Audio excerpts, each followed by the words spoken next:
भीतर की प्यास जब गहरी होती है तभी मोहिनी जागती है। आज हम उस प्राचीन रहस्य की बात करेंगे जिसे समाज ने डर के मारे दबा दिया, पर जो तुम्हारे अस्तित्व की असली चाबी है। सुनो, तुम जिसे प्रेम कहते हो वह केवल एक भिखारी का हाथ फैलाना है। तुम दूसरे के सामने गिड़गिड़ा रहे हो कि मुझे प्यार करो, मुझे देखो, मुझे चुनो। ये गुलामी है। मोहिनी विद्या तुम्हें राजा बनाना सिखाती है। मोहिनी का अर्थतंत्र में वह कला नहीं है जिससे तुम किसी को वश में कर लो, बल्कि वह कीमिया है जिससे तुम स्वयं को इतना भर लो कि तुम्हारा होना ही एक चुंबक बन जाए। अभी तुम एक बुझे हुए दिए की तरह हो जिस पर धूल जमी है। मोहिनी उस धूल को झाड़ने की प्रक्रिया है। तुम बाहर क्यों खोज रहे हो? कोई तुम्हें क्यों चाहेगा जब तुम खुद को ही नहीं सह पा रहे? सारा जगत ऊर्जा का खेल है। तुम्हारी आंखों में चमक नहीं है क्योंकि तुम्हारी ऊर्जा नीचे के केंद्रों पर सर रही है। जब यही ऊर्जा ऊपर की ओर उठती है और तुम्हारे चेहरे पर ठहरती है तो उसे ही सम्मोहन कहते हैं। एक बुद्ध पुरुष, एक चैतन्य व्यक्ति जब कमरे में आता है तो सब मौन हो जाते हैं। क्या उन्होंने कोई मंत्र पढ़ा? नहीं, उनका होना ही मंत्र बन गया है। यही असली आकर्षण है। लोग तुम्हें सिखाते हैं कि सुंदर कपड़े पहनो, इत्र लगाओ, मीठा बोलो। ये सब ऊपर की लीपा पोती है। भीतर से तुम खाली हो, भीतर तुम डरे हुए हो। मोहिनी का अर्थ है अपनी काम ऊर्जा को सृजन की ऊर्जा में बदल देना। जब तुम अपनी ही मस्ती में नाचने लगते हो, जब तुम्हें दूसरे की मौजूदगी की ज़रूरत नहीं रह जाती, तब पूरी दुनिया तुम्हारे पीछे आने लगती है। जो खुद के लिए काफ़ी है, सारा संसार उसका हो जाता है। अक्सर तुम सोचते हो कि आकर्षण का मतलब है किसी को फंसा लेना। नहीं, ये तो जालसाजी है।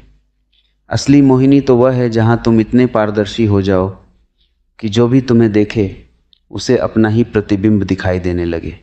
वह तुम्हारे प्रेम में नहीं बल्कि तुम्हारे बहाने खुद के प्रेम में पड़ जाए।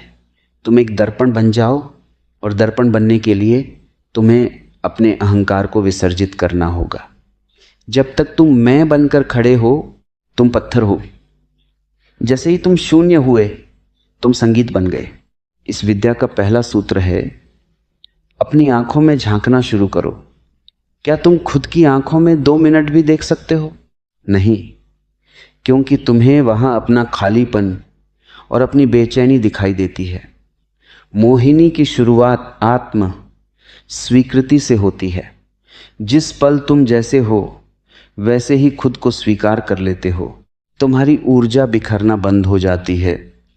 वह भीतर इकट्ठी होने लगती है।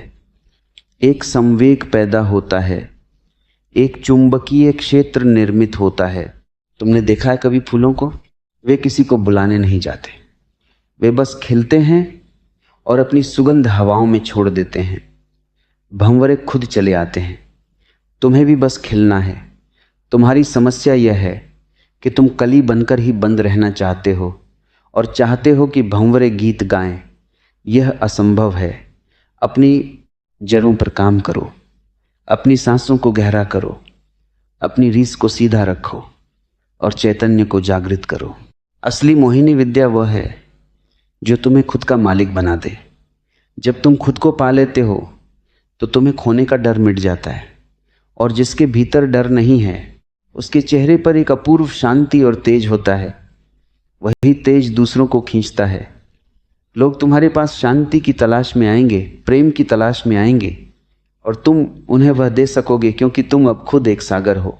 याद रखना, जो मांग रहा है वह कभी आकर्षक नहीं हो सकता। जो दे रहा है, जो बांट रहा है, वही मोहक है। अपनी करुणा को जगाओ, अपने मौन को गहरा करो। फिर तुम जहां से भी गुजरोगे वहां एक खुशबू छूट जाएगी। लोग पूछेंगे कि यह कौन था, यह क्या था?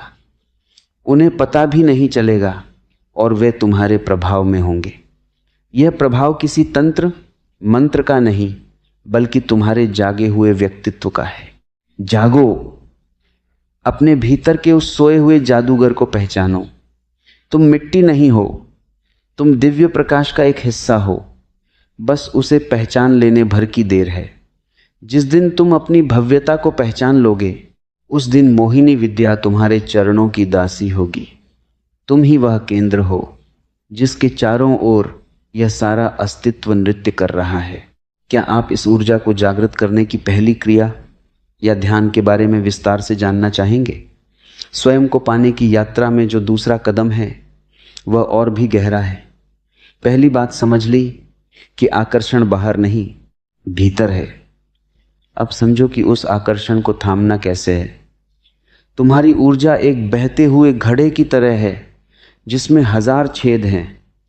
तुम दिन भर अपनी शक्ति व्यर्थ की बातों में, व्यर्थ की चिंताओं में और दूसरों के निर्णयों में गंवा देते हो। मोहिनी विद्या का दूसरा महान सूत्र है ऊर्जा का संचय। जब तुम चुप होते हो तो केवल तुम्हारे होंठ बंद नहीं होने चाहिए, तुम्हारा मस्तिष्क भी मौन होना चाहिए।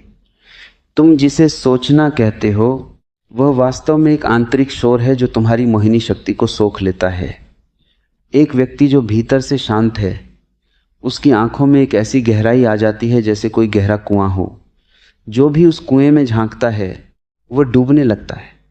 यही डूबना तो सम्मोहन है। लोग तुम्हारी बातों से प्रभावित नहीं होते, लोग उस शांति से प्रभावित होते हैं जो तुम्हारी बातों के पीछे छिपी होती है।